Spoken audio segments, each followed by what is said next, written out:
Hello दोस्तों, आज के इस वीडियो में हम कक्षा 11वीं विषय गणित त्रैमासिक परीक्षा पेपर 2022-23 के लिए अध्याय 3 त्रिकोणमितीय फलन इस अध्याय के हम महत्वपूर्ण प्रश्न समझने वाले हैं। इसके पहले वाले वीडियो में हमने आपको अध्याय 1 और अध्याय 2 के महत्वपूर्ण प्रश्न समझा दिए हैं।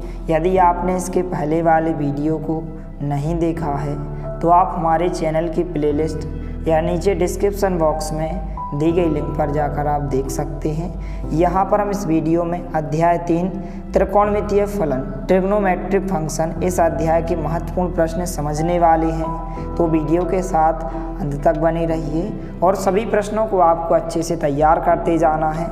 तो यहाँ पर पहला प्रश्न है कि 40 डिग्री 20 कला को रेडियन माप में बदलिए। इस प्रकार के क्वेश्चंस आपसे 2 अंक में पूछे जाते हैं, इसलिए आपको ध्यानपूर्वक अच्छे से समझना है। तो आपको ध्यान रखना है, जब भी हम डिग्री से रेडियन में बदलते हैं तो हम π/180 से गुणा करते हैं। तो आइए इसको हम थोड़ा सा रफ में समझ लेते हैं, तो आपको अच्छे से ध्यानपूर्वक समझना है। तो यहाँ पर जैसे कि यदि क्वेश्चन आपसे इस प्रकार से भी पूछे जा सकते हैं कि 25 डिग्री को रेडियन माप में बदलिए, तो यहाँ पर हमने 25 को लिखा। अब यहाँ पर हमें रेडियन में बदलना है, तो यहाँ पर हम π/180 से गुणा करेंगे। तो इस प्रकार से आपको गुणा करना है। अब इसके बाद हम इससे 5 से इसको हम कैंसिल कर सकते हैं, 5×5 25 हो जाएगा। 5 से यदि इसको हम कैंसिल करेंगे तो 5 × 15 होगा, यहाँ पर 3 बचेंगे, हो जाएंगे 30, 5×6 30। तो इस प्रकार से कितना हो आंसर हो जाएगा 5π/36 हो जाएगा। तो इस प्रकार से 25 डिग्री, 240 डिग्री और 520 डिग्री इनको आप आसानी से यहाँ पर रेडियन में बदल सकते हैं। जैसे कि क्वेश्चन में पूछा गया है 40 डिग्री 20 कला को रेडियन माप में बदलिए। तो सबसे पहले यहाँ पर जो भी क्वेश्चन में दिया गया है यहाँ पर हम लिख लेते हैं। तो यहाँ पर हमने लिखा हल। क्वेश्चन में दिया गया है 40 डिग्री 20 कला। तो सबसे पहले थोड़ा सा हम इस क्वेश्चन को सॉल्व करेंगे। तो यहाँ पर हमने 40 को जहाँ की तहाँ लिखा। अब इसके बाद यहाँ पर 20 कला लिखा है, तो यहाँ पर हम कितना लिखेंगे 20/60 लिखेंगे। इस प्रकार से हमने लिखा। अब इसके बाद यहाँ पर यदि हम 20 से इसको कैंसिल आउट करें तो 20 से कम 20 होगा, 20 × 60 हो जाएगा। तो इस प्रकार से यहाँ पर इसको हम 40 सही 1/3 लिख सकते हैं। अब इसके बाद यहाँ पर हमें इसको यहाँ पर रेडियन माप में बदलना है। जब हम रेडियन में बदलते हैं तो हम π/180 से गुणा करते हैं। तो सबसे पहले यदि हम इसको थोड़ा सा सॉल्व करें तो इस प्रकार से यहाँ पर जब भी इस प्रकार से आपको मिश्र भिन्न संख्या दी जाए तो इन 2 संख्याओं का गुणा होता है, ऊपर की संख्याओं को हम जोड़ते हैं। तो 40 का गुणा 3 से होगा तो 120 आ जाएंगे। 120 में यदि हम 1 जोड़ दें तो कितना आ जाएगा 121/3 आ जाएगा। अब इसके बाद हमें इसको क्या में बदलना है, रेडियन में बदलना है। तो हम किससे गुणा करेंगे, π/180 से गुणा करेंगे। इस प्रकार से हमने π/180 से गुणा किया। अब इसके बाद हम गुणा करेंगे तो 121 का गुणा पाई से होगा, तो यहाँ पर 121 पाई आ जाएगा। अब इसके बाद नीचे का गुणा नीचे की संख्या से करेंगे। तो 180 का गुणा जब हम 3 से करेंगे तो कितने आ जाएंगे 540 आ जाएंगे। इस प्रकार से इतने रेडियन यहाँ पर इसका आंसर हो जाएगा। तो इस प्रकार से आप आसानी से किसी भी क्वेश्चन को आप आसानी से रेडियन में बदल सकते हैं। तो इस प्रकार के जितने भी क्वेश्चंस दिए गए हैं आपको अच्छे से सॉल्व करके देख लेना है, बहुत ही महत्वपूर्ण प्रश्न है। इसके बाद यहाँ पर नेक्स्ट क्वेश्चन है प्रश्नांक 2, यदि 2 वृत्तों के चापों की लंबाई समान हो और वे अपने केंद्र पर क्रमशः 65 डिग्री तथा 110 डिग्री का कोण बनाते हैं तो उनकी त्रिज्याओं का अनुपात ज्ञात कीजिए। तो सबसे पहले यहाँ पर हम 2 वृत्त बना लेते हैं समझने के लिए। तो इस प्रकार से सबसे पहले आपको 2 वृत्तों को इस प्रकार से बना लेना है। अब इसके बाद क्वेश्चन में बताया गया है कि यहाँ पर 2 वृत्तों के चापों की लंबाई कैसी है, समान हो और वे अपने केंद्रों पर क्रमशः 65 डिग्री तथा 110 डिग्री का कोण बनाते हैं। अर्थात जो पहला वृत्त है यहाँ पर अपने केंद्र पर 65 डिग्री का कोण बनाएगा। इस प्रकार से 65 डिग्री का कोण बनाएगा। तो यहाँ पर हमने 65 डिग्री लिखा। इसको हम θ1 मान सकते हैं। पहले वृत्त का कोण कितना हो जाएगा θ1 हो जाएगा इस प्रकार। तथा जो दूसरा वृत्त है वह 110 डिग्री का कोण बनाएगा। और यहाँ पर बताया गया है कि दो वृत्तों के चापों की जो लंबाई है इस प्रकार से ये चाप की लंबाई होती है एक ऐसी है समान है, अर्थात L और L है। यदि हम चाप की लंबाई को L के बराबर माने तो इनके जो वृत्तों के चापों की लंबाई है समान है। और यहाँ पर यदि हम इनकी त्रिज्या को R1 और R2 मान लें इस प्रकार से, यहाँ पर हमने इस प्रकार से लिखा, तो यहाँ पर हम लिखेंगे, यहाँ पर हमने लिखा हल, माना दो वृत्त हैं, इस प्रकार से हमने दो वृत्तों को बनाया जिनकी त्रिज्या है, पहले वृत्त की त्रिज्या जो है R1 है और दूसरे वृत्त की त्रिज्या यहाँ पर R2 है। तो इस प्रकार से हमने लिखा माना दो वृत्त हैं जिनकी त्रिज्याएं क्रमशः R1 और R2 हैं। इसके बाद यहाँ पर क्वेश्चन में दो कोण दिए गए हैं, पहला कोण 65 डिग्री दिया गया है और दूसरा कोण 110 डिग्री दिया गया है। तो पहले कोण को यहाँ पर हमने θ1 के बराबर माना है, तो यहाँ पर हम लिखेंगे θ1 बराबर 65 डिग्री होगा। और यहाँ पर आपको क्या करना है कि जो आपको कोण दिया गया है डिग्री में दिया गया है तो इसको आपको रेडियन में बदल लेना है। तो यहाँ पर रेडियन में हम कैसे बदलते हैं, π/180 से गुणा करते हैं। जब भी आपको डिग्री में कोण दिया जाए और आपसे कहा जाए कि रेडियन में बदलिए तो आप π/180 से गुणा करते हैं। तो सबसे पहले जो भी कोण आपको डिग्री में दिया गया है उसको आपको रेडियन में बदल लेना है। तो यहाँ पर हमने π/180 से गुणा किया। इसी प्रकार से दूसरा कोण कितना दिया गया है, 110 डिग्री दिया गया, इसको हमने θ2 के बराबर माना, इस प्रकार से यह θ2 हो जाएगा। दूसरा कोण का मान कितना दिया गया है, 110 डिग्री दिया गया, इसी प्रकार से इसको भी हम रेडियन में बदलेंगे तो 110 आ जाएगा। 110 में हम π/180 से गुणा करेंगे तो इस प्रकार से यहाँ पर यह मान रेडियन में आ जाएगा। तो सबसे पहले आपको जो भी कोण दिए गए हैं इनको आपको रेडियन में बदल लेना है। अब इसके बाद आगे क्वेश्चन में बताया गया है, यहाँ पर आप देख सकते हैं कि यदि दो वृत्तों के चापों की लंबाई कैसी हो, समान हो, तो यहाँ पर हम लिखेंगे चूँकि जो वृत्तों के चापों की लंबाई कैसी है, समान है। तो यहाँ पर हमने लिखा प्रश्नानुसार, प्रश्न के अनुसार जो भी दिया गया है कि दो वृत्तों के चापों की लंबाई कैसी है, समान है, अर्थात पहले वृत्त की चाप की लंबाई बराबर हम लिखेंगे दूसरे वृत्त की चाप की लंबाई। और यहाँ पर क्वेश्चन में हमें त्रिज्याओं का अनुपात ज्ञात करना है, अर्थात हमें R1/R2 का मान ज्ञात करना है। अब इसके बाद यहाँ पर हम लिखेंगे पहले वृत्त के चाप की लंबाई बराबर दूसरे वृत्त की चाप की लंबाई। तो इस प्रकार से यहाँ पर हमने लिखा पहले वृत्त की चाप की लंबाई बराबर दूसरे वृत्त की चाप की लंबाई। अब यहाँ पर हम इसको थोड़ा सा रफ में समझ लेते हैं कि यहाँ पर एक फार्मूला होता है, इस फार्मूला को आपको अच्छे से ध्यान रखना है। तो यहाँ पर जो फार्मूला होता है इस प्रकार से होता है, कोण बराबर होता है चाप बटे त्रिज्या, कोण बराबर चाप बटे त्रिज्या।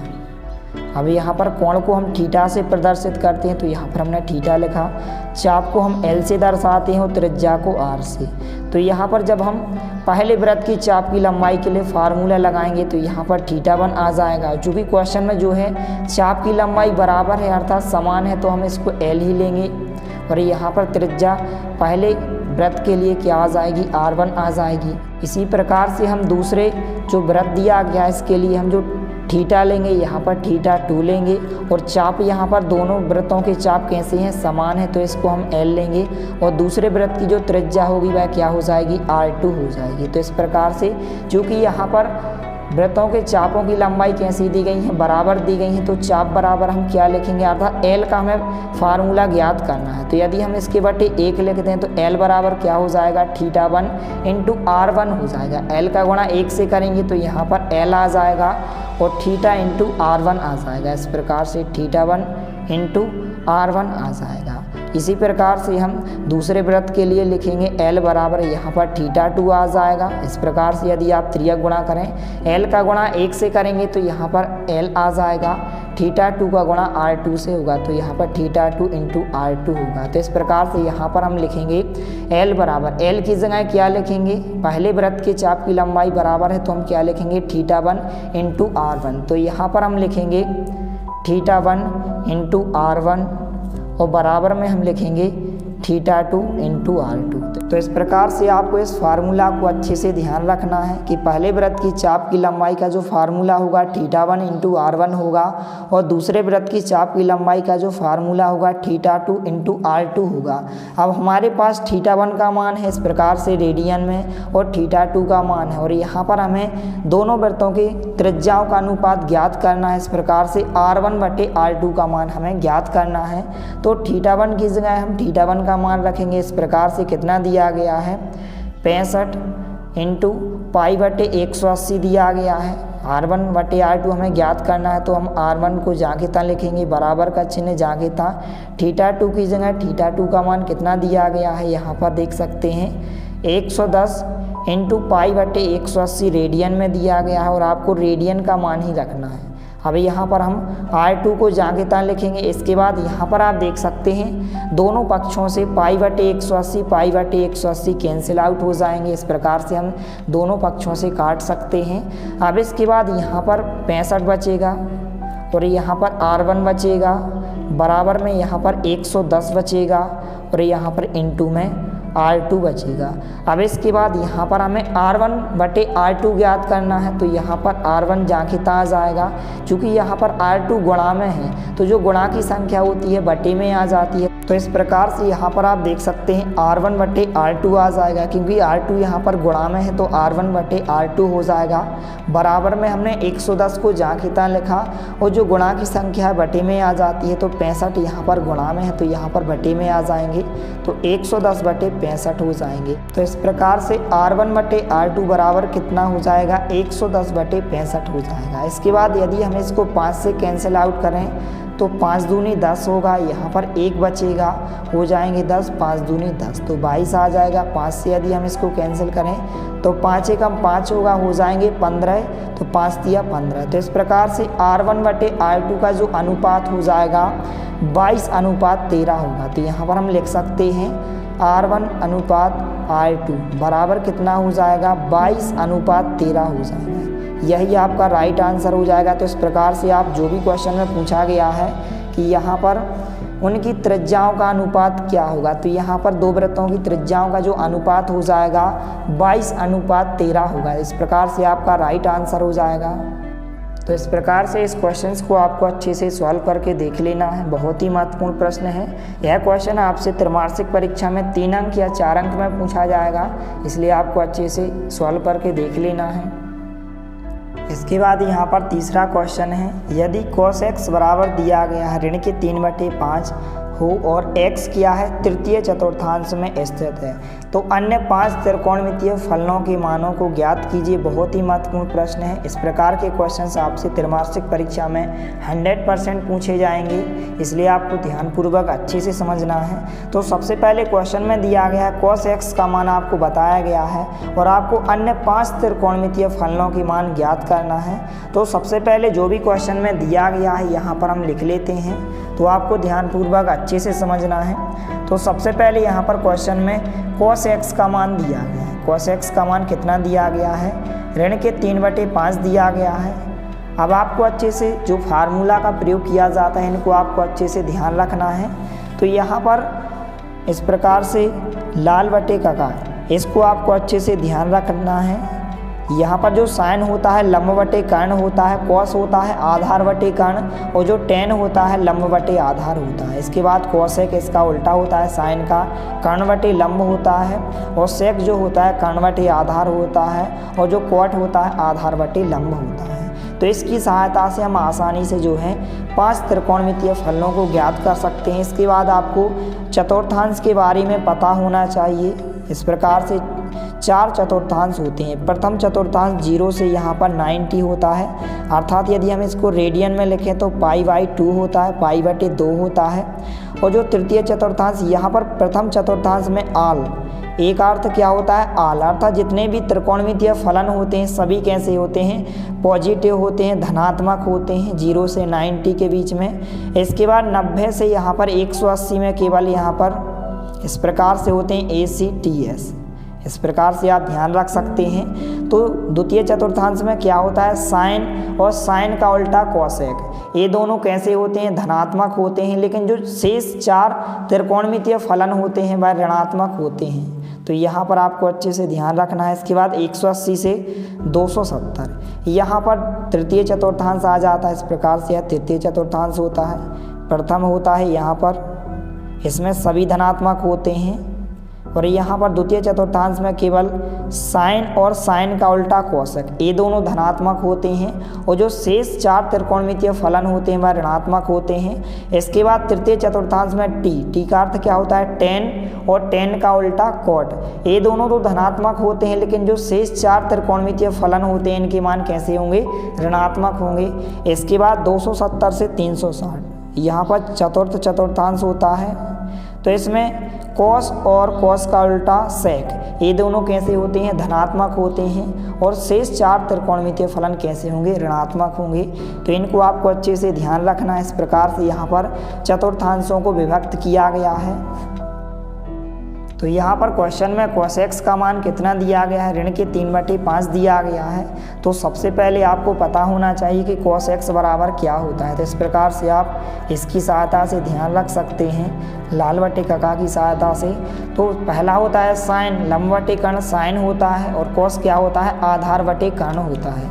तो यहाँ पर हम लिखेंगे कोसेक्स बराबर आधार बटे कर्ण, इस प्रकार से आप लिख सकते हैं। तो आपको ध्यान रखना है कि कोसेक्स बराबर क्या होता है, आधार बटे कर्ण होता है। आधार का मान कितना दिया गया है, 3 दिया गया है, और कर्ण का मान कितना दिया गया है, 5 दिया गया है। अब इसके बाद यहाँ पर हमें लंब का मान ज्ञात करना है। यदि हम लंब का मान ज्ञात कर लें तो हम आसानी से अन्य 5 त्रिकोणमितीय फलनों को ज्ञात कर सकते हैं। तो जब आपको 2 मान दिए जाएं और तीसरा मान ज्ञात करना होता है तो हम पाइथागोरस प्रमेय से तीसरा मान आसानी से ज्ञात कर सकते हैं। तो यहाँ पर यदि हम एक समकोण त्रिभुज बना लें, इस प्रकार से मान के चलिए हमने एक समकोण त्रिभुज इस प्रकार से बनाया ABC, जिसमें B क्या होगा, समकोण होगा इस प्रकार से। तो समकोण के सामने की भुजा क्या होती है, कर्ण होती है। AC यहाँ पर कर्ण हो जाएगा। और यहाँ पर यदि हम थीटा मान लें, कोई थीटा है, तो थीटा के सामने की भुजा क्या होती है, लंब होती है। और यहाँ पर शेष भुजा जो बचती है BC, यहाँ पर क्या हो जाएगी, आधार हो जाएगी। तो इस प्रकार से आप आसानी से बना सकते हैं। तो यहाँ पर कर्ण का मान कितना दिया गया है, क्वेश्चन में 5 दिया गया है, तो कर्ण का मान 5 हो जाएगा। और आधार का मान 3 दिया गया, तो आधार की जगह BC का मान 3 हो जाएगा। अब हमें AB का मान ज्ञात करना है, लंब का मान हमें ज्ञात करना है। तो हम पाइथागोरस प्रमेय की सहायता से लंब AB का मान आसानी से ज्ञात कर सकते हैं। तो सबसे पहले हमें AC बराबर 5 दिया गया है, अर्थात कर्ण का मान कितना दिया गया है, 5, और BC का मान कितना दिया गया है, 3 दिया गया है। अब यहाँ पर हमें AB का मान क्या करना है, ज्ञात करना है। AB बराबर हमें ज्ञात करना है। यदि हम लंब का मान ज्ञात कर लें तो हम आसानी से अन्य 5 त्रिकोणमितीय फलनों के मानों को ज्ञात कर सकते हैं। तो जब भी आपको 2 मान दिए जाएं और तीसरा मान ज्ञात करना होता है तो हम पाइथागोरस प्रमेय की सहायता से ज्ञात करते हैं। आपने पिछली क्लास में पढ़ा होगा। तो यहाँ पर हम लिखेंगे, इसलिए समकोण त्रिभुज, ध्यान रखना है आपको कि जो पाइथागोरस प्रमेय लगाया जाता है वह समकोण त्रिभुज में लगाया जाता है। तो समकोण त्रिभुज ABC में, समकोण त्रिभुज ABC में पाइथागोरस प्रमेय से, इस प्रकार से आप पाइथागोरस प्रमेय से तीसरा मान ज्ञात कर सकते हैं, पाइथागोरस प्रमेय। तो पाइथागोरस प्रमेय क्या होता है, इस प्रकार से आप हिंदी से भी ध्यान रख सकते हैं। जो कर्ण का वर्ग होता है शेष 2 भुजाओं के वर्गों के योग के बराबर होता है। कर्ण का वर्ग बराबर होता है लंब का वर्ग, और प्लस में होता है आधार का वर्ग। इस प्रकार से आप ध्यान रख सकते हैं। तो यहाँ पर कर्ण हमने AC को माना है तो हम AC का वर्ग लिखेंगे, बराबर का चिन्ह लगाएंगे। लंब हमने यहाँ पर आप देख सकते हैं AB को माना है तो यहाँ पर हम AB का मान रखेंगे, प्लस चिन्ह जाके था। आधार की जगह आधार हमने BC माना है तो हम BC का मान रखेंगे। अब AC की जगह AC का मान कितना है, यहाँ पर आप देख सकते हैं 5 है, तो यहाँ पर 5 का वर्ग निकालेंगे। ए बी की जगह ए बी का मान यहाँ पर हमें क्या करना है, लंब का मान ज्ञात करना है, तो हम ए बी का वर्ग जांघिता लिखेंगे, प्लस चिन्ह जांघिता। बी सी की जगह बी सी का मान यहाँ पर 3 दिया गया है, तो यहाँ पर हम 3 और वर्ग जांघिता लगाएंगे। इसके बाद हम इसको थोड़ा सा सॉल्व करेंगे, तो 5 का वर्ग कितना हो जाएगा, 25 हो जाएगा। वर्ग कैसे निकालते हैं, 5 के ऊपर कितने की घात है, 2 की घात है, तो 5 को आपको 2 बार लिखना है, 5 गुणित 5। इस प्रकार से आप वर्ग निकालते हैं, तो 5 का गुणा 5 से होगा तो कितने आ जाएंगे, 25 आ जाएंगे। ए बी का मान हमें ज्ञात करना है, लंब का मान हमें ज्ञात करना है, तो ए बी का वर्ग हमने जांघिता लिखा, प्लस चिन्ह जांघिता। 3 का वर्ग यहाँ पर 9 हो जाएगा। इसके बाद यहाँ पर यदि हम 9 का पक्षांतर इस तरफ कर दें, तो जो प्लस का 9 है इस तरफ आएगा तो माइनस का 9 हो जाएगा, तो 25 प्लस का 9 इस तरफ आएगा तो माइनस का 9 होगा, बराबर ए बी का वर्ग। अब इसके बाद 25 में से यदि हम 9 को माइनस कर दें तो कितने बचेंगे, घटाने पर 16 बचेंगे। ए बी का वर्ग जांघिता। इसके बाद हम इसको इस प्रकार से भी लिख सकते हैं, ए बी वर्ग को हम इस तरफ लिख दें और 16 को हम इस तरफ लिख दें, इस प्रकार से आप लिख सकते हैं। इसके बाद यहाँ पर हमें केवल ए बी का मान ज्ञात करना है, तो जब हम वर्ग हटाते हैं तो वर्गमूल आ जाता है, अर्थात करनी लग जाती है, तो यहाँ पर ए बी बराबर क्या हो जाएगा, √16 हो जाएगा, अर्थात करनी लग जाएगी। अब इसके बाद यहाँ पर करनी 16 का वर्गमूल होता है, करनी 16 को हम इस प्रकार से लिख सकते हैं, 4 गुणित 4 लिख सकते हैं, तो यहाँ पर जोड़ी बन जाएगी, तो ए बी का मान कितना हो जाएगा, 4 हो जाएगा।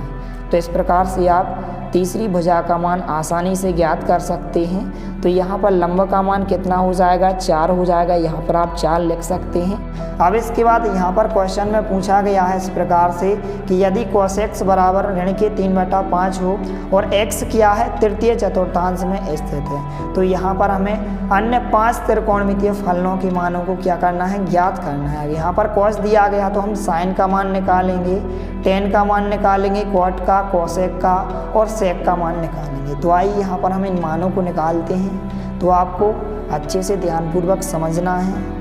तो यहाँ पर हम इन 5 त्रिकोणमितीय फलनों के मान इस फार्मूला की सहायता से ज्ञात कर सकते हैं, लाल बटे कका की सहायता से। इसको आपको अच्छे से ध्यान रखना है। तो यहाँ पर साइन क्या होता है, लंब बटे कर्ण होता है, तो सबसे पहले यहाँ पर हम लिखेंगे साइन x बराबर क्या होता है, लंब बटे कर्ण होता है। तो यहाँ पर आप देख सकते हैं क्वेश्चन में लंब का मान कितना दिया गया है, 4 दिया गया है, और कर्ण का मान कितना दिया गया है, 5 दिया गया है। तो साइन x का मान कितना हो जाएगा, 4/5 हो जाएगा। तो इस प्रकार से आप यहाँ पर साइन x का मान ज्ञात कर सकते हैं। तो साइन x का मान 4/5 हो जाएगा। इसके बाद cos तो दिया गया है, इसके बाद हम tan x का मान ज्ञात करेंगे। तो यहाँ पर tan आपको ध्यान रखना है, tan बराबर क्या होता है, लंब बटे आधार होता है। इसकी सहायता से आप ध्यान रख सकते हैं, tan क्या होता है, लंब बटे आधार होता है। और क्वेश्चन में जो है लंब का मान कितना दिया गया है, 4 दिया गया है, और आधार का मान 3 दिया गया है। तो tan x का मान 4/3 होगा। इसके बाद हमें साइन का उल्टा cosec ज्ञात करना है। तो साइन का उल्टा जो cosec होता है, इसका मान हम ज्ञात करेंगे cosec x। तो हम इसी को यदि उल्टा कर दें, 5 को हम ऊपर लिख दें, 4 को नीचे लिख दें, या इसी का जो उल्टा होता है कर्ण बटे लंब होता है। तो कर्ण का मान यहाँ पर 5 दिया गया है और लंब का मान कितना दिया गया है, 4 दिया गया है, तो 5/4 हो जाएगा। इसके बाद हम sec x का मान ज्ञात करेंगे। तो जो cos का उल्टा होता है वह sec होता है, cos का उल्टा sec होता है। आधार बटे कर्ण जो होता है cos होता है, लेकिन कर्ण बटे आधार क्या होता है, sec होता है। तो कर्ण कितना दिया गया है, क्वेश्चन में देखो 5 दिया गया है कर्ण का मान, और आधार का मान कितना दिया गया है, 3 दिया गया है, तो 5/3 हो जाएगा। इसके बाद tan का उल्टा क्या होता है, cot होता है, तो यहाँ पर cot x हो जाएगा। तो यहाँ पर tan बराबर होता है लंब बटे आधार, लेकिन cot होता है आधार बटे लंब। तो आधार का मान 3 दिया गया और लंब का मान यहाँ पर 4 दिया गया। तो इस प्रकार से आप आसानी से ज्ञात कर सकते हैं। लेकिन क्वेश्चन में आप यदि ध्यान दें, यहाँ पर आपको ध्यानपूर्वक अच्छे से देखना है कि यहाँ पर जो x है तृतीय चतुर्थांश में स्थित है। आपको अच्छे से ध्यान रखना है कि जो x है तृतीय चतुर्थांश में स्थित है। और आप अच्छे से ध्यान रख सकते हैं कि तृतीय चतुर्थांश में यदि हम बात करें तो तृतीय चतुर्थांश में जो है tan और tan का उल्टा cot, tan और tan का उल्टा cot। इन दोनों के मान कैसे होंगे, धनात्मक होंगे, प्लस के होंगे, और बाकी जो 4 शेष त्रिकोणमितीय फलनों के मान होंगे कैसे होंगे, ऋणात्मक होंगे अर्थात ऋण के होंगे। तो यदि हम tan और cot को छोड़कर सभी में हम माइनस चिन्ह लगा सकते हैं, क्योंकि जो x है वह तृतीय चतुर्थांश में स्थित है, इसलिए यहाँ पर जो tan x का मान होगा यह भी धनात्मक होगा, धन चिन्ह आप लगा सकते हैं, और यहाँ पर cot का मान भी क्या होगा, धनात्मक होगा। लेकिन जो शेष 4 त्रिकोणमितीय फलनों के मान होंगे वह ऋण के होंगे, ऋणात्मक होंगे। तो sin x का मान ऋण के 4/5 होगा, cos x का मान भी ऋण के 5/4 होगा, और sec x का मान भी 5/3 होगा। और cos x का मान पहले से ऋण में दिया गया है, यहाँ पर आप देख सकते हैं क्वेश्चन में दिया गया है ऋण के 3/5। तो इस प्रकार से आप आसानी से अन्य 5 त्रिकोणमितीय फलनों के मान ज्ञात कर सकते हैं। इस प्रकार से आपका आंसर हो जाएगा।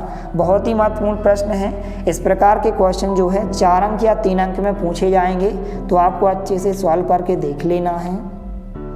इसके बाद यहाँ पर क्वेश्चन नंबर 4 है। इसी प्रकार से क्वेश्चन पूछा गया है कि यहाँ पर cot x बराबर ऋण के 5/12 दिया गया है हो और x क्या है, द्वितीय चतुर्थांश में स्थित है। इसका अर्थ क्या है कि जो द्वितीय चतुर्थांश होता है इसमें क्या होता है, साइन और साइन का उल्टा कोसेक। इन दोनों के मान कैसे होंगे, धनात्मक होंगे अर्थात प्लस के होंगे। लेकिन यहाँ पर जो शेष 4 त्रिकोणमितीय फलनों के मान होंगे वो कैसे होंगे, ऋणात्मक होंगे, ऋण के होंगे। इस प्रकार से आपको ध्यान रखना है। और आगे दिया गया है तो अन्य 5 त्रिकोणमितीय फलनों के मान ज्ञात कीजिए। तो सबसे पहले जो भी क्वेश्चन में cot x का मान दिया गया है यहाँ पर हम लिख लेते हैं, तो आपको अच्छे से ध्यानपूर्वक अच्छे से समझना है। तो यहाँ पर सबसे पहले cot x का मान दिया गया है, यहाँ पर ऋण के 5/12 दिया गया है। और आपको ध्यान रखना है कि cot बराबर क्या होता है, तो आप लाल बटे कका की सहायता से आप आसानी से ध्यान रख सकते हैं। तो यहाँ पर जो cot होता है वह tan का उल्टा होता है। tan बराबर क्या होता है, लंब बटे आधार होता है। लेकिन जो cot होता है आधार बटे लंब होता है, अर्थात a/l होता है। a को हम आधार कहते हैं, l को हम लंब कहते हैं। तो cot x बराबर क्या होता है, आधार बटे लंब होता है। तो यहाँ पर हम लिख सकते हैं, इसलिए cot x बराबर a/l अर्थात आधार बटे लंब, आधार बटे लंब।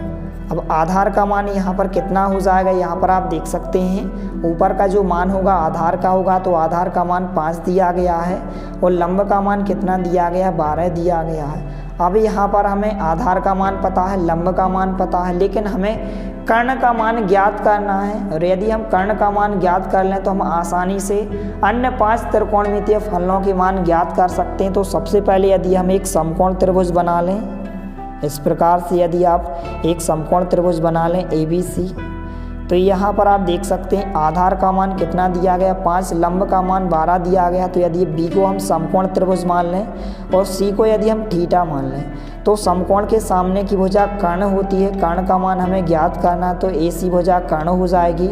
और यहाँ पर थीटा के सामने की भुजा क्या होती है, AB क्या हो जाएगी, लंब हो जाएगी। और लंब का मान कितना दिया गया, 12 दिया गया। तो यहाँ पर हम लंब लिखेंगे और लंब का मान यहाँ पर 12 दिया गया है। और शेष भुजा जो यहाँ पर बची भुजा है BC, यह क्या हो जाएगी, आधार हो जाएगी। तो आधार का मान कितना दिया गया, 5 दिया गया है। अब यहाँ पर हम यदि कर्ण का मान ज्ञात कर लें तो हम आसानी से अन्य 5 त्रिकोणमितीय फलनों के मानों को ज्ञात कर सकते हैं। तो जब भी आपको 2 भुजा पता हो, 2 भुजाओं का मान आपको पता हो और आपको तीसरी भुजा का मान ज्ञात करना हो, तो आप पाइथागोरस प्रमेय की सहायता से आसानी से ज्ञात कर सकते हैं। और आपको ध्यान रखना कि जो पाइथागोरस प्रमेय का प्रमेय लागू होता है समकोण त्रिभुज में, यह नियम लागू होता है, इसलिए आपको अच्छे से ध्यान रखना है। तो यहाँ पर हम लिखेंगे समकोण त्रिभुज ABC में पाइथागोरस प्रमेय से। तो यहाँ पर हम लिख सकते हैं जो AC का मान है हमें ज्ञात करना है, AC बराबर हमें ज्ञात करना है। AB का मान कितना है, यहाँ पर जो लंब का मान दिया गया 12 दिया गया है। और यहाँ पर BC जो आधार का मान है कितना दिया गया है, 5 दिया गया है।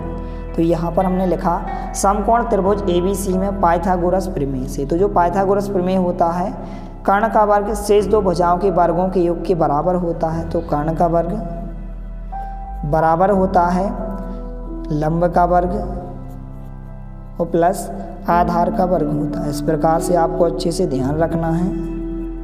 अब यहाँ पर कर्ण हमने AC भुजा को माना है, तो यहाँ पर AC का वर्ग आ जाएगा। लंब हमने ए बी भुजा को माना है तो यहाँ पर ए बी का वर्ग आ जाएगा प्लस चिन्ह। आधार हमने बी सी भुजा को माना है तो यहाँ पर बी सी का वर्ग आ जाएगा। अब ए सी की जगह ए सी का मान हमें ज्ञात करना है, कर्ण का मान हमें ज्ञात करना है, तो ए सी वर्ग को हम जहाँ के तहाँ लिखेंगे। ए बी की जगह जो लंब का मान दिया गया यहाँ पर आप देख सकते हैं, ए बी की जगह ए बी का मान कितना दिया गया, 12 दिया गया, तो हमने 12 लिखा और वर्ग को हमने जहाँ के तहाँ लगाया प्लस चिन्ह जहाँ के तहाँ। बी सी हमने आधार भुजा को माना है तो आधार का मान कितना दिया गया है, 5 दिया गया है, वर्ग को हमने जहाँ के तहाँ लगाया। इसके बाद हम इसको थोड़ा सा सॉल्व करेंगे तो यहाँ पर ए सी का वर्ग जहाँ के तहाँ आ जाएगा। 12 का वर्ग कितना हो जाएगा, यदि हम वर्ग निकालें किसी भी संख्या का, यदि हम वर्ग निकालते हैं तो उस संख्या को हम 2 बार लिखते हैं जिस संख्या पर यहाँ पर घात लगी है। 12 पर 2 की घात लगी है तो 12 को हम 2 बार लिखेंगे, गुणा करेंगे तो 12 का गुणा 12 से करेंगे तो कितना आ जाएगा, 144 आ जाएगा। प्लस चिन्ह जहाँ के तहाँ 5 का वर्ग कितना हो जाएगा, 25 हो जाएगा। इसके बाद यहाँ पर हमने ए सी वर्ग को जहाँ के तहाँ लिखा, 144 प्लस 25 जोड़ने पर कितने हो जाएंगे, 169 हो जाएंगे। अब इसके बाद यहाँ पर हमें केवल ए सी का मान ज्ञात करना है, कर्ण का मान हमें ज्ञात करना है। तो जब हम वर्ग हटाएंगे तो यहाँ पर इस पर वर्गमूल आ जाएगा अर्थात करनी लग जाएगी। तो यहाँ पर ए सी बराबर क्या हो जाएगा, √169 हो जाएगा। अब इसके बाद 169 को हम 13 × 13 लिख सकते हैं इस प्रकार से, या फिर आप डायरेक्टली भी लिख सकते हैं कि जो 169 का वर्गमूल होता है 13 होता है। इस प्रकार से हमने 13 × 13 लिखा। अब इसके बाद 13 की यहाँ पर जोड़ी बन जाएगी तो ए सी का मान कितना हो जाएगा, 13 हो जाएगा। तो इस प्रकार से आप पाइथागोरस प्रमेय की सहायता से अन्य शेष भुजा ज्ञात कर सकते हैं। जब भी आपको 2 भुजाएं दी जाएं और आपको तीसरी भुजा ज्ञात करनी है तो आप आसानी से ज्ञात कर सकते हैं। तो यहाँ पर ए सी अर्थात कर्ण का मान कितना हो जाएगा, 13 हो जाएगा, यहाँ पर आप देख सकते हैं। अब इसके बाद यहाँ पर हम देख सकते हैं क्वेश्चन में क्या दिया गया है, cot x का मान दिया गया है। तो यहाँ पर हमें sin x का मान ज्ञात करना है, cos x का मान ज्ञात करना है और tan x का, और sin का उल्टा cosec x का मान ज्ञात करना और cos का उल्टा sec x का मान ज्ञात करना है। लेकिन हमें cot x का मान तो दिया गया है तो हम अन्य 5 त्रिकोणमितीय फलनों के मानों को ज्ञात करते हैं। तो आपको अच्छे से समझना है। तो सबसे पहले हमें sin x का मान ज्ञात करना है और sin का उल्टा जो cos x होता है इसका मान ज्ञात करना है, और यहाँ पर हमें cos का मान ज्ञात करना है और cos का उल्टा जो होता है sec x का मान हमें ज्ञात करना है इस प्रकार से। इसके बाद tan का हमें मान ज्ञात करना है और tan का उल्टा cot क्वेश्चन में दिया गया है। तो इस प्रकार से यहाँ पर हमें इनके मान ज्ञात करना है। तो आपको अच्छे से ध्यान रखना है कि जो लाल बटा कका होता है इस प्रकार से, लाल बटा कका, इसकी सहायता से आप आसानी से ज्ञात कर सकते हैं। तो जो sin x बराबर होता है लंब बटे कर्ण होता है, तो लंब का मान कितना दिया गया यहाँ पर आप देख सकते हैं, लंब का मान 12 दिया गया है और कर्ण का मान 13 दिया गया है। तो जो sin बराबर होता है लंब बटे कर्ण, तो इसका मान कितना हो जाएगा, लंब का मान यहाँ पर क्या हो जाएगा, 12 हो जाएगा और कर्ण का मान कितना हो जाएगा, 13 हो जाएगा। तो sin x का मान कितना हो जाएगा, 12/13 हो जाएगा। इसके बाद जो sin का उल्टा cos x होता है, तो इसी संख्या को यदि आप पलट दें तो यहाँ पर क्या हो जाएगा, 13/12 cosec x का मान हो जाएगा। या फिर आप कर्ण बटे लंब भी लिख सकते हैं। तो कर्ण का मान यहाँ पर 13 दिया गया है और लंब का मान 12 दिया गया है, तो 13/12 cos x का मान हो जाएगा। इसके बाद हमें cos x का मान ज्ञात करना है। तो cos x बराबर क्या होता है, आधार बटे कर्ण होता है, और आधार का मान यहाँ पर आप देख सकते हैं क्वेश्चन में 5 दिया गया है और कर्ण का मान 13 दिया गया है। तो आधार बटे कर्ण यहाँ पर cos x का मान होगा। तो यहाँ पर आधार का मान 5 है, कर्ण का मान 13 है, तो 5/13 इसका आंसर होगा। इसके बाद जो sec x होता है cos का उल्टा होता है, तो कर्ण बटे आधार, कर्ण का मान यहाँ पर कितना दिया गया, 13 दिया गया है और आधार का मान कितना दिया गया, 5 दिया गया है। तो 13/5 sec x का मान हो जाएगा। इसके बाद tan x का हमें मान ज्ञात करना है। तो tan बराबर क्या होता है, लंब बटे आधार होता है। तो लंब का मान कितना दिया गया, 12 दिया गया और आधार का मान 5 दिया गया है। तो tan x बराबर कितना हो जाएगा, 12/5 हो जाएगा, लंब बटे आधार हो जाएगा। अब इसके बाद हमें चिन्ह भी लगाना है कि धनात्मक होगा कि ऋणात्मक होगा। तो यहाँ पर आप देख सकते हैं क्वेश्चन में बताया गया कि जो x है द्वितीय चतुर्थांश में स्थित है। इसका मतलब क्या है, यहाँ पर आप देख सकते हैं, यदि आप चतुर्थांशों को ध्यान से देखें तो प्रथम चतुर्थांश में क्या होता है, ए का अर्थ क्या होता है, आल, अर्थात सभी त्रिकोणमितीय फलन कैसे होते हैं, धनात्मक होते हैं प्रथम चतुर्थांश में। लेकिन आपको ध्यान रखना है द्वितीय चतुर्थांश में जो होता है एस का अर्थ क्या होता है कि साइन और साइन का उल्टा कोसेक, साइन और साइन का उल्टा कोसेक, ये दोनों कैसे होंगे, धनात्मक होंगे। लेकिन शेष 4 त्रिकोणमितीय फलनों के मान कैसे होंगे, ऋणात्मक होंगे। तो साइन होगा प्लस का और कोसेक का मान भी कैसा होगा, प्लस का होगा। लेकिन जो 4 शेष त्रिकोणमितीय फलनों के मान होंगे वो कैसे होंगे, ऋणात्मक होंगे। तो यहाँ पर आप देख सकते हैं साइन का मान कैसा होगा, धनात्मक होगा, और साइन का उल्टा कोसेक भी कैसा होगा, धनात्मक होगा। लेकिन जो शेष 4 त्रिकोणमितीय फलन जैसे कॉस, यह भी ऋणात्मक होगा, सेक भी ऋणात्मक होगा और टेन भी ऋणात्मक होगा। और कॉट का मान पहले से यहाँ पर आप देख सकते हैं क्वेश्चन में ऋणात्मक मान दिया गया है, -5/12 दिया गया है। तो इस प्रकार से आप आसानी से अन्य 5 त्रिकोणमितीय फलनों के मान ज्ञात कर सकते हैं। अतः आप लास्ट में लिख भी सकते हैं। अतः अन्य 5 त्रिकोणमितीय फलनों के मान इस प्रकार से हो जाएंगे, साइन एक्स का मान हो जाएगा 12/13, कॉस एक्स का मान 13/12 होगा और कॉस एक्स का मान -5/13 होगा, सेक एक्स का मान -13/5 होगा और टेन एक्स का मान यहाँ पर -12/5 होगा। तो इस प्रकार से इस क्वेश्चन को आपको अच्छे से सॉल्व करके देख लेना है। इसके बाद यहाँ पर 5वां क्वेश्चन है, साइन 31π/3 का मान ज्ञात कीजिए। यहाँ पर हमें इसका मान ज्ञात करना है। तो सबसे पहले जो भी क्वेश्चन में दिया गया है यहाँ पर हम लिख लेते हैं। तो यहाँ पर हमें जो है साइन 31π/3 का मान ज्ञात करना है। तो जब भी आपसे इस प्रकार के क्वेश्चंस पूछे जाए तो सबसे पहले आपको इनको 2 भागों में बांटना है। तो इस प्रकार से आप लिख सकते हैं, साइन 31π/3 को हमने इस प्रकार से लिखा 10π + π/3। यदि आप 3 का भाग 31 में करेंगे तो यहाँ पर 10 पॉइंट कुछ इस प्रकार से आएगा। तो यहाँ पर हमने 10π लिखा प्लस π/3 लिखा। तो इस क्वेश्चंस को आगे सॉल्व करने से पहले थोड़ा सा हम इसको रफ में समझ लेते हैं। तो यहाँ पर आपको चतुर्थांशों के बारे में पता होना चाहिए कि चतुर्थांश इस प्रकार से होते हैं, 0 से 90 यहाँ पर प्रथम चतुर्थांश होता है, 90 से 180 द्वितीय चतुर्थांश होता है, इसको हम पाई लिख सकते हैं, और 90 को हम π/2 लिख सकते हैं। इसके बाद 180 से 270 तृतीय चतुर्थांश होता है, और यहाँ पर 270 से 360 यहाँ पर चतुर्थ चतुर्थांश होता है। तो आपको ध्यान रखना है कि इस प्रकार के फार्मूला आपने पढ़े होंगे कि साइन 90 - थीटा, इस प्रकार के आपने फार्मूला पढ़े होंगे। तो आपको ध्यान रखना है कि 90 और 270 में क्या होता है, चेंज हो जाता है, साइन का कॉस हो जाता है, कॉस का साइन होता है। लेकिन 180 और यहाँ पर 360 में कोई चेंज नहीं होता है, साइन का साइन ही होता है।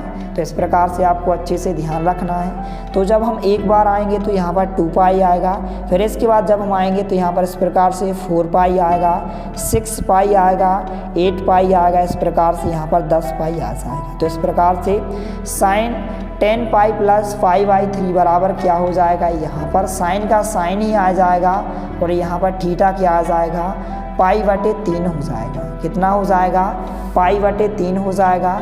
अब इसके बाद आप चाहें तो डायरेक्टली मान भी रख सकते हैं या फिर आप इसको डिग्री में बदल लें। सबसे पहले डिग्री में हम कैसे बदलते हैं, यहाँ पर हम 180/π से गुणा करते हैं। जब भी आपको रेडियन में मान दिया जाए तो रेडियन से जब हम डिग्री में बदलते हैं तो हम 180/π से गुणा करते हैं इस प्रकार से। तो पाई से पाई यहाँ पर कैंसिल होगा, 3 से यदि हम इसको कैंसिल आउट करें तो 3 एकम 3, 3 × 18 और 60 आ जाएगा। इस प्रकार से कितना आ जाएगा, साइन 60 आ जाएगा। और साइन 60 का मान कितना होता है, √3/2 होता है, करनी 3/2 होता है। यही आपका आंसर हो जाएगा। तो इस प्रकार से आप आसानी से इस क्वेश्चन को सॉल्व कर सकते हैं। बहुत ही महत्वपूर्ण प्रश्न है, यह आपसे त्रैमासिक परीक्षा में 2 अंक में पूछा जा सकता है। इसके बाद यहाँ पर नेक्स्ट क्वेश्चन है प्रश्नांक 6, साइन x बराबर दिया गया 3/5, x क्या है, दूसरे चतुर्थांश में स्थित है, तो अन्य 5 त्रिकोणमितीय फलनों के मान ज्ञात कीजिए। बहुत ही महत्वपूर्ण प्रश्न है। तो सबसे पहले जो भी क्वेश्चन में दिया गया है यहाँ पर हम लिख लेते हैं। तो यहाँ पर साइन x बराबर कितना दिया गया है, 3/5 दिया गया है। तो आपको पता होना चाहिए कि साइन बराबर क्या होता है। इसकी सहायता से आप ध्यान रख सकते हैं, लाल बटे कका की सहायता से। तो साइन बराबर क्या होता है, लंब बटे कर्ण होता है। तो यहाँ पर साइन एक्स बराबर हम लिखेंगे साइन एक्स बराबर लंब बटे कर्ण। तो यहाँ पर लंब का मान कितना हो जाएगा, 3 हो जाएगा, और कर्ण का मान कितना हो जाएगा, 5 हो जाएगा। अब इसके बाद यहाँ पर हमें आधार का मान ज्ञात करना है। यदि हम आधार का मान ज्ञात कर लें तो हम आसानी से अन्य 5 त्रिकोणमितीय फलनों के मान ज्ञात कर सकते हैं। तो सबसे पहले जब भी आपको 2 भुजाओं के मान पता हो तो हम तीसरी भुजा का मान कैसे ज्ञात करते हैं, पाइथागोरस प्रमेय की सहायता से ज्ञात करते हैं। तो सबसे पहले यदि हम एक समकोण त्रिभुज बना लें इस प्रकार से, तो यहाँ पर हमने इस प्रकार से ABC एक समकोण त्रिभुज बनाया है, जिसमें यहाँ पर B क्या है, एक समकोण है, और C को हमने थीटा माना। तो यहाँ पर समकोण के सामने की भुजा यहाँ पर AC क्या हो जाएगी, कर्ण हो जाएगी, और कर्ण का मान क्वेश्चन में कितना दिया गया है, 5 दिया गया है। तो यहाँ पर हमने 5 लिखा, और लंब का मान कितना दिया गया, 3 दिया गया। तो थीटा के सामने की भुजा AB यहाँ पर लंब हो जाएगा, लंब का मान कितना दिया गया, 3 दिया गया है। और यहाँ पर जो शेष भुजा BC यहाँ पर आधार हो जाएगा, और आधार का मान हमें क्या करना है, ज्ञात करना है। तो हम पाइथागोरस प्रमेय की सहायता से आसानी से ज्ञात कर सकते हैं।